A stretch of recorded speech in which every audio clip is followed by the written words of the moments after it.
તો hello guys, આજે તમારી 1 મિનિટ બચાવવા માટે આવી ગયો છું. 1 મિનિટની અંદર તમને બતાવીશ કે દહીંવડા કઈ રીતના બને. 2 વાટકી મગફળી દાળ અને 1 વાટકી અડદની દાળ લેવાની છે.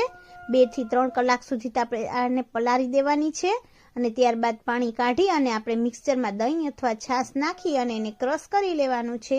એ બેટરને આપણે સરસ રીતે સ્મૂથ આપણે આને હલાવવાનું છે એકદમ સરસ.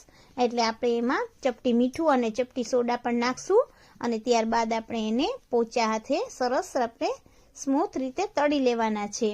આ તમે જોઈ શકો છો, મસ્ત એવા આપણા વડા તૈયાર થઈ ચૂક્યા છે. ત્યારબાદ તેને પાણીમાં પલાળી દેવાના છે અડધી કલાક એવું.